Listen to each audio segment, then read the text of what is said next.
ചിലപ്പോൾ ചില തോൽപ്പിക്കലുകളാണ് വിജയങ്ങൾ കൊണ്ടുവരിക എന്നുള്ളത്. നമുക്കും തോൽപ്പിക്കാം, നമ്മളെ ക്യാൻസറിനെ നമുക്ക് തോൽപ്പിക്കാം. അത് തോൽക്കേണ്ട വക്കിലാണ്. ക്യാൻസർ അപ്രത്യക്ഷമാവുന്ന വക്കിലാണ്. ആ ഒരു അപ്രത്യക്ഷമാവാനെടുക്കുന്ന സമയത്തിനും ഇപ്പോഴേക്കും ഇടയിൽ ചെറിയൊരു ഗ്യാപ്പുണ്ട്. ആ ഗ്യാപ്പിൽ നമ്മൾ ചില കാര്യങ്ങളൊക്കെ ശ്രദ്ധിക്കേണ്ടതുണ്ട്.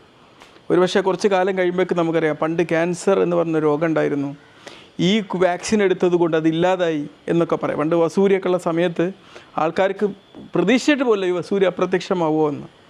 പക്ഷെ അതുപോലെ ക്യാൻസർ അപ്രത്യക്ഷമാവുന്നൊരു സമയം ഉണ്ടാവും.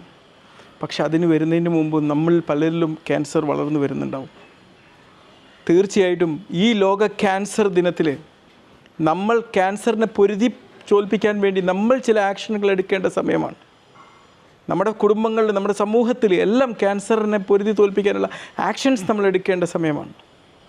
നമുക്കറിയാം, നമ്മുടെ ശരീരത്തിലെ നോർമൽ കോശങ്ങൾ അതിൻ്റെ രൂപത്തിലും ഭാവത്തിലും മാറ്റം വന്ന് അനിയന്ത്രിതമായിട്ട് അങ്ങ് വളരുന്നൊരു സാഹചര്യം. ഒരു കടൽ ശാന്തമായി ഒഴുകുന്ന കടലിലേക്ക് പെട്ടെന്ന് സുനാമി അടിച്ചു കഴിഞ്ഞാൽ അത് നിയന്ത്രണം വിട്ട് പോകുന്നൊരു സാഹചര്യം എങ്ങനെയുണ്ടാവും?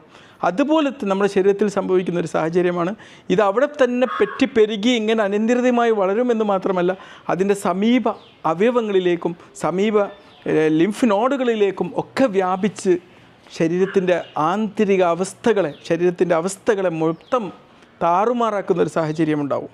വിവിധ തരം ക്യാൻസറുകളെക്കുറിച്ച് നമുക്കറിയാം. Breast, lungs, colorectal cancer, pancreas, ovarian cancer, thyroid cancer, അങ്ങനെ നീളുന്ന ബ്ലഡ് ക്യാൻസർ, ഇതൊക്കെ നീളുന്ന പലതരം ക്യാൻസറുകളുണ്ട്. അവിടെയൊക്കെ ക്യാൻസർ ഉണ്ടാകുന്നത് എന്തുകൊണ്ടാണ്? ആ സ്ഥലങ്ങളിലെ സ്പെസിഫിക് ആയിട്ടുള്ള കോശങ്ങൾ അതിൻ്റെ മ്യൂട്ടേഷൻ സംഭവിച്ചിട്ട് അത് വേറെ വ്യത്യസ്തമായ, അത് നമ്മുടെ ശരീരത്തിന് ഒരു ഉപകാരവും ഇല്ല എന്ന് മാത്രമല്ല ഉപദ്രവങ്ങൾ ഉണ്ടാക്കുന്ന അവസ്ഥയിലേക്ക് വ്യതിയാനം ചെയ്ത് പെറ്റുപെരുകുന്ന ഒരു സാഹചര്യമാണ്. ഒന്ന് ആലോചിച്ച് നോക്കണം. ഈ സാഹചര്യം ഉണ്ടാവണമെങ്കിൽ അതിനൊരു കാരണം ഉണ്ടാവും. ഇപ്പോൾ പുകവലിക്കുന്ന ഒരാൾക്ക് ക്യാൻസർ വന്നാൽ അതിൽ അത്ഭുതപ്പെടാനൊന്നുമില്ല.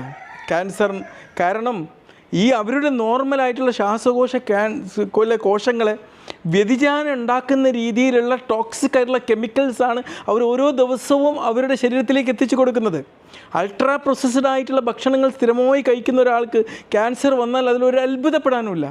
കാരണം അവർ തങ്ങളുടെ ഈ അൾട്രാ പ്രോസസ്സ് ചെയ്യാൻ ഉപയോഗിച്ച പല ഭക്ഷ്യവസ്തുക്കളിലൂടെയും ക്യാൻസർ ഉണ്ടാക്കുന്ന രീതിയിലേക്ക് ശരീരത്തിൻ്റെ പല ഭാഗങ്ങളിലെയും കോശങ്ങളിലേക്ക് വ്യതിയാനം ഉണ്ടാക്കുന്ന രീതിയിലേക്കുള്ള പരിവർത്തനങ്ങൾ അവരുണ്ടാക്കുന്നത് കൊണ്ടാണ്. ഫിസിക്കൽ ആക്ടിവിറ്റി തീരെ ഇല്ലാത്തൊരാൾ, അധ്വാനം ഇല്ലാത്തൊരാൾ, അവരുടെ ആന്തരിക കാലാവസ്ഥ അവർ വ്യതിയാനം വരുത്തുകയാണ്. നന്നായിട്ട് ഷുഗർ അടങ്ങിയ ഭക്ഷണങ്ങൾ തന്നെ കഴിക്കുന്ന ഒരാൾക്ക് ക്യാൻസർ വന്നാൽ അതിലൊരിക്കലും അത്ഭുതപ്പെടാനില്ല.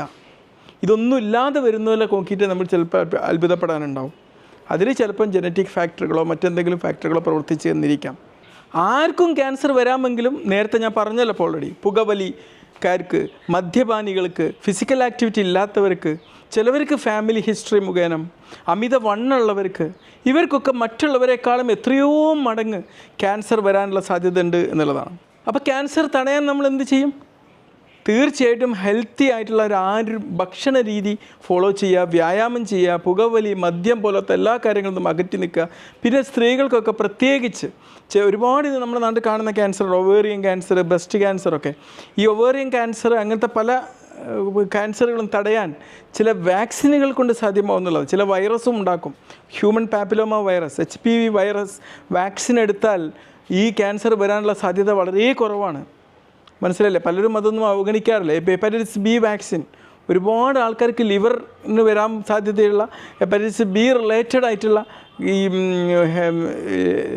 ലിവറിൻ്റെ ക്യാൻസറൊക്കെ തടയാൻ അത് ഹെൽപ്ഫുള്ളാണ്. ധാരാളം ഫ്രൂട്ട്സ് ആൻഡ് വെജിറ്റബിൾസ്, മുഴുധാന്യങ്ങൾ, പിന്നെ അതുപോലെ എന്തൊക്കെ തരം എക്സസൈസ് ചെയ്യാൻ പറ്റുമോ അതൊക്കെ ചെയ്തിട്ട് നമ്മൾ ക്യാൻസറിനെ പൊരുതി തോൽപ്പിക്കാനുള്ള ഒരു സാഹചര്യം നമ്മൾ ഓരോരുത്തരുടെയും ശരീരത്തിൽ നമ്മൾ ക്രിയേറ്റ് ചെയ്യുക. നമുക്കിടയിൽ ഒരുപാട് ക്യാൻസർ ബാധിച്ച് കിടക്കുന്നവരുണ്ട്, അല്ലെങ്കിൽ ഇന്നും ഒരുപാട് പേർക്ക് ക്യാൻസർ ഡിറ്റക്റ്റ് ചെയ്തവരുണ്ടാവാം. ആശങ്കപ്പെടേണ്ട. ഇന്ന് പഴയതുപോലെ അല്ല അവസ്ഥ. ഒരുപാട് ക്യാൻസർ മുൻകാലങ്ങളിലൊക്കെ ഉള്ളതിൽ നിന്ന് വ്യത്യസ്തമായി ഒരുപാട് പേര് സർവൈവ് ചെയ്ത് വരുന്ന സാഹചര്യമുണ്ട്. ആശങ്കപ്പെടേണ്ട, ഭയപ്പെടേണ്ട. ഓരോ ഡോക്ടേഴ്സും നിങ്ങൾക്ക് നൽകുന്ന ഇൻസ്ട്രക്ഷൻ അനുസരിച്ച് കറക്റ്റായിട്ട് മുന്നോട്ട് കൊണ്ടുപോവുക. ആ ഒരു നടപടികളിൽ നിന്ന് വ്യതിചലിക്കുന്ന ഒരു സാഹചര്യം ഉണ്ടാവരുത് എന്ന് മാത്രമേ ഉള്ളൂ. തീർച്ചയായിട്ടും നമുക്ക് ഒരു വലിയ പ്രതിജ്ഞ എടുക്കാം ഈ ഒരു ദിവസം.